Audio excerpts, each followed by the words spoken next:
I get to do this segment because this is one of my absolute favorite performers here with us, and also just the music that he's going to perform.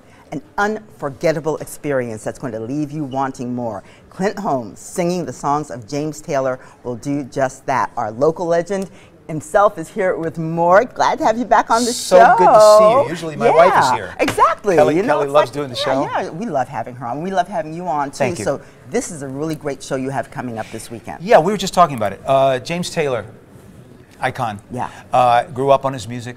Loved his music. I've never, you know, we do a new show the first weekend of every month at Cabaret Jazz, and I've never done a show that was just dedicated to one writer, one artist. This is the first time, and it's because he has so much great music that it was almost impossible to eliminate. So I'm still learning in my car as I'm driving to the rehearsal. I'm still learning lyrics because there's so many wonderful songs to do. I love him so much. I'm excited. Well, his sound too is so unique. And you were saying that you're bringing your own take to his music, but you don't want to go too far from the original. On most of the stuff we aren't going too far, you know, because it is a sound and a feel that his music has, and of course his voice has its own unique richness. It's you know, you can't really duplicate that. But what I've learned, the show, we're not just doing the music. We're talking about his life. Yes. And as you probably know, being a James Taylor fan, he's had quite a life. Yeah. A lot of drug addiction and addiction issues and rehab issues. And a lot of his, remember, he was married to Carly Simon. And that song, You're So Vain, You're So a lot Vain, of people thought that it was about him. Right. Then I heard it was also about Warren Beatty, but that's a whole other thing. Exactly. Point being that a lot of his songs come from his life experiences. All right, very tough experiences. And so when you hear songs that you've heard a million times, like Fire and Rain, then you know the backstory. They're even more touching. They're more interesting. And I have a really hard time because I love all of his stuff. But on this day of 9/11, one of the songs that came up to me this week was the one where he talks about it's just after sunrise and down by the sea. When I woke up and what a beautiful day, but you know the soldiers who died that day. We're not doing that. But everything he writes, there is a meaning and a purpose to. Yes. One of the most important things any of us have in our lives, I think, is the idea that we are seen by somebody. Seen, really seen as ourselves. He wrote a song called Caroline, I See You. And it's just a beautiful, simple love song. But it comes from the point of view of I really see you.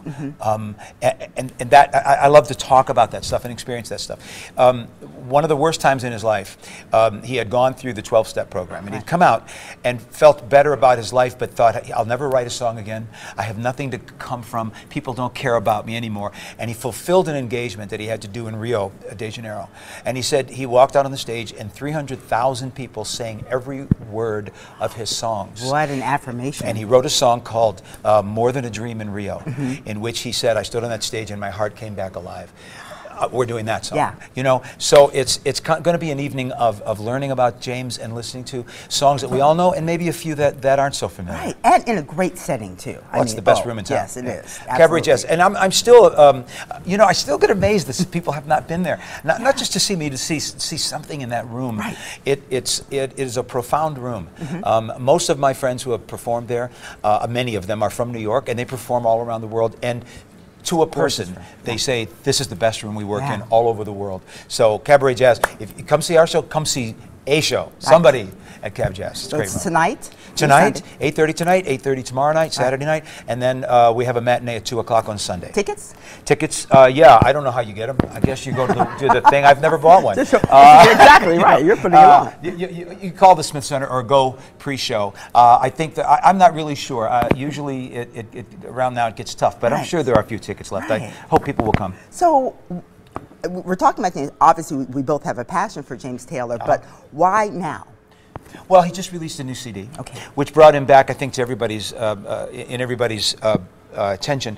For me, it really is. My daughter, Brittany, loves James Taylor because I made her listen to him, and her friends are kind of like, I don't know, but so he's always in my consciousness. So why now? Just because he was brought back into it, and I said, let's honor him. Hopefully, honor him. I'm so glad.